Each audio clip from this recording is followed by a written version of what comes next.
Hey, what's up, everyone? Eric Rossi, the guy with the eye. And if you're not familiar with these, it is Thursday. Typically, maybe, a Thursday or two a month. I'm trying to start to get into these more. I do an eye critique, meaning someone sends me a group of their images, Flickr, or through email, hopefully like 5 to 10 through Flickr, and I critique them. Just give my honest, constructive criticism about things. And we have a great set of landscape images. It's the first time really seeing these from Jesse, who calls himself JHook Photography. And, he sent these to me. So we're going to go into these right now. This is episode number 18, starting off 2015 with eye critique. Let's dive into this now.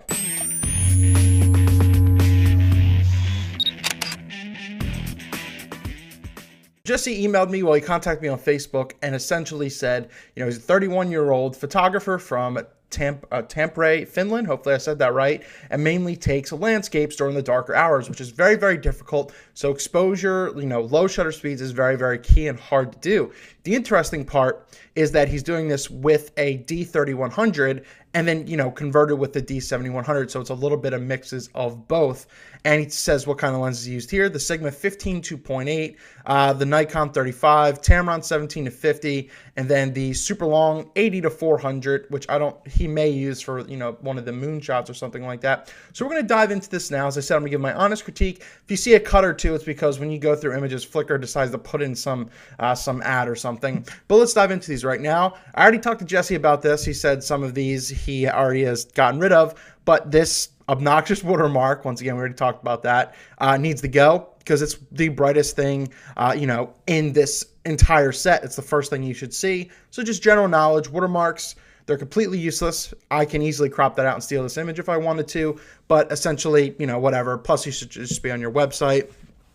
So for here, I think you did it's just a moonshot. There's nothing really blowing me away about it. It's properly exposed. It's great. You probably used the 80 to, let's see. Did you use the 80 to 400 for this shot? You know what? It's not telling me right here. But, yeah, you got it. The hard detail is really exposing for the moon properly, and you did it well. But other than that, it's really just another moon shot. It's really hard to make those unique unless it's like over a city skyline or something like that. So let's keep moving on. And the one crucial thing, and I actually probably would have made this a little tighter, in a way. I think there's a little bit too much of this. But see, all right, so what I like here is I love the silhouette of the island right here. That's not really important. This is obviously about the sky. And it's really, really nice, sharp, contrasting. And I love how the gradation goes from, warm tones all the way to cool tones. I just think there's a little too much at the top here. Like you kind of lose the interest because this right here is the visual appeal. That's simply what's blowing this image away. And it is shot really, really well. Now, besides there being a little too much room at the top with, it's really kind of dead space, not the video game. I like the fact that you didn't necessarily cut it off in the center with the horizon line, which a lot of people do when they do landscapes, which isn't necessarily a bad thing. It's just, it makes things more unique when you move them, when you move your horizon line from the middle of the image. It gives more of a visual impact. So always keep that in mind. But I do like this besides this. And I just think it could be a little tighter. And you could have emphasized it a little more. Or if there was more clouds, I think that would work. But this is a strong shot. Yeah. Now this image, I do really, really like as well. Now this is a slow shutter speed. Let's see what we have here. So this was with his Nikon D7100. This is when he stepped it up. He had that Sigma 15 2.8.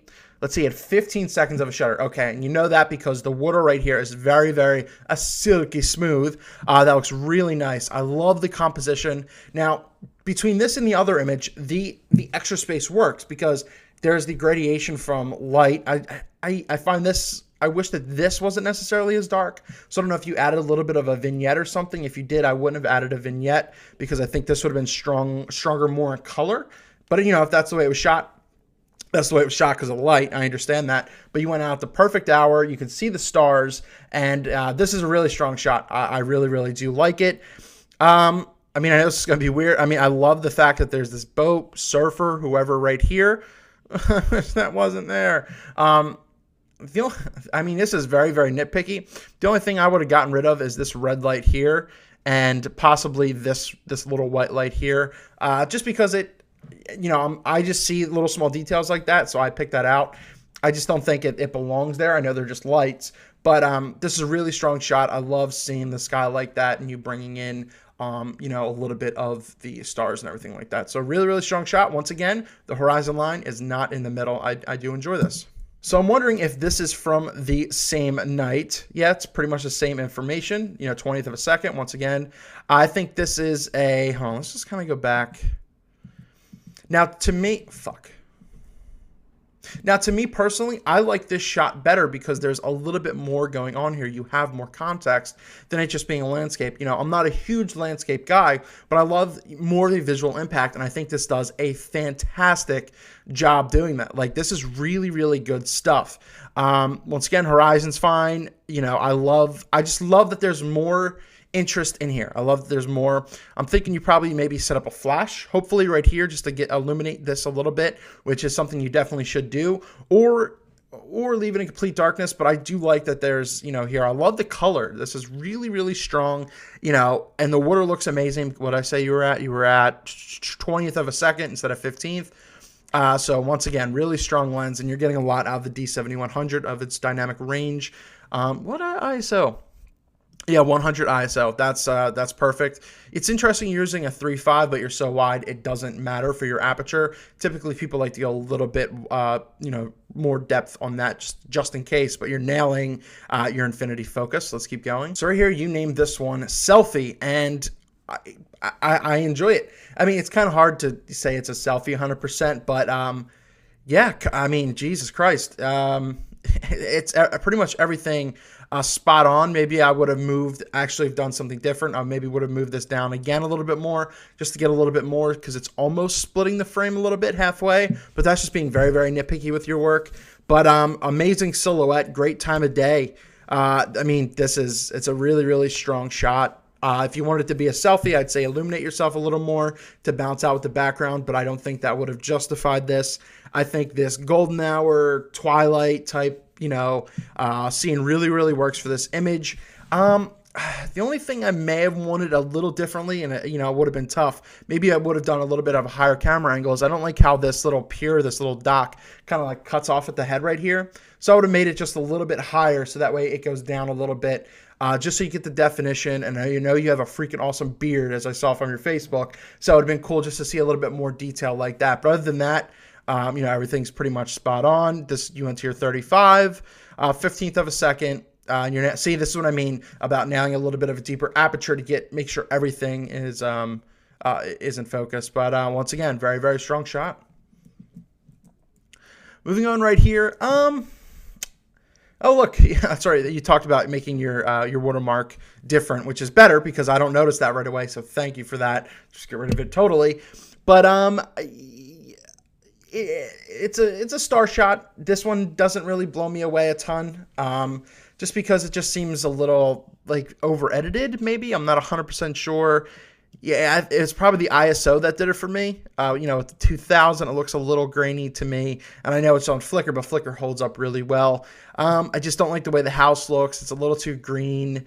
I mean, the sky looks good for what it is. It just doesn't, you know, really kind of blow me out, you know, blow me away compared to, you know, some of your other stuff.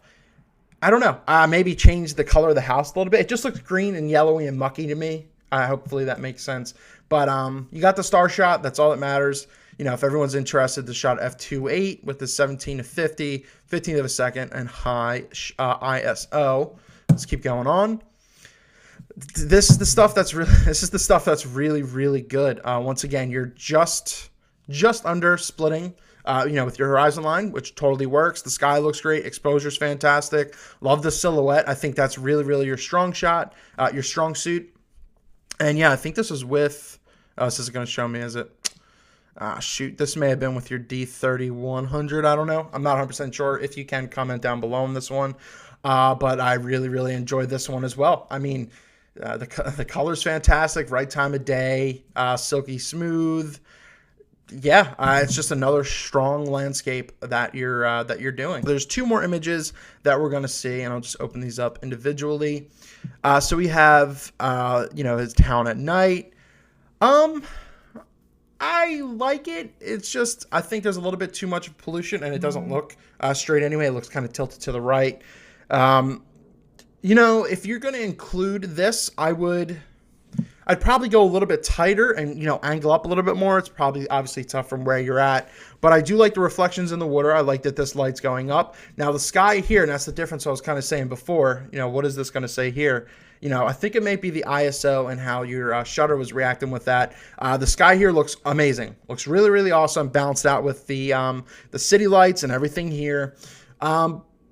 It's a little too, I don't know. Maybe I want to see this a little more centralized, or just tighter and up on the thing, because it's just, I don't know, for some reason it just throws me off that it's all dark on this side, some light, and then just kind of, you know, falls off right here. So the sky looks amazing, you know, exactly for what it is and what it needs to be. It just watch, it's tilted a little bit, and yeah, it could just be improved on a little bit more. And I think we just have one more. And you called this DSE, yes, that thing. So this is with the 7100 as well, with 15 millimeter, you know, high ISO. It's a dynamic shot. It's a dynamic shot. This is obviously about the sky. Once again, it's kind of that green color to me. That kind of throws me off. But it is what it is. It has that fisheye type of look I'm not really a huge fan of. But you really emphasize the sky. It looks much better than the one house image that you had. And I just, you know, it's a good shot. It's just something, you have a little bit of the light, pollution right here, which kind of works with it blending up to the sky. But compared to some of the other stuff, this isn't, the strongest stuff. So let's go back, to right here. Let me just close out of these. So what are some of my favorite shots? I mean, you're obviously going to get me this shot right here. It's just everything really, really works out well. I love, let's just go back here. This shot's nice. That shot's nice. I'm not going to really go back into them because, I mean, you can see them right here, clear as day. They're just really composed well. The exposure is spot on. And I mainly do like this selfie one, but the only thing I would change is where the dock is going. But other than that, it's a strong shot as well. So, Jesse, you know your exposures in low light photography, especially, out in nature and outdoor photography. So that's really spot on. There's not much to say past that. Composition's well, horizon line's perfect, which is key in these type of situations. And the silo effect, you're doing really well. So extremely strong set of images, with the exception of some of the night ones. With like this one I wasn't a huge fan of just because the colors didn't look good. But I think you're calling like this, it was just a moon shot. At least, maybe get that, oh my God. So if you had the moon here over the city here with this, holy crap, this would be an amazing, that would be an amazing shot. Obviously straightened it a little bit, but something like that. And you could even, digitally manipulate that, even though people frown upon it. So it's a blended, a composited image to where that works. Happens all the time, and it would really, really help. Maybe experiment with that a little bit. You might enjoy that and changing up your skies a little bit. So that's all I got. Eric Rossi, the guy with the eye. Eye critique number 18. Thank you so much, Jesse, for sending these in and for giving me your absolute, the chance to do this for you, and I hope I helped you out a little bit. But as I said, majority of your stuff besides your watermark is really, really freaking strong, and there's not much to go about that. Just keep plugging away with that and just build a really nice set of images, and it'd be really cool. You can, sell these things. Some of these are really, really strong, especially stuff like that. Eric Rossi, the guy with the eye. If you guys want to send, guys or girls will ever want to send in a set of images, email me at eric@ericrossi.com or contact me through ericrossi.com, my contact me page. Trust me, that's working now. I know a couple of people emailed me saying that it wasn't working before, but I was in the middle of switching websites and everything. So that's all I got. That's Eye Critique 18. And when you email me, just say I have permission to use these on YouTube for a critique and tell me some of the gear that you're using and send me a Flickr set of your images. That's all I got. Eric Rossi, the guy with the eye. Keep an eye out. Keep going.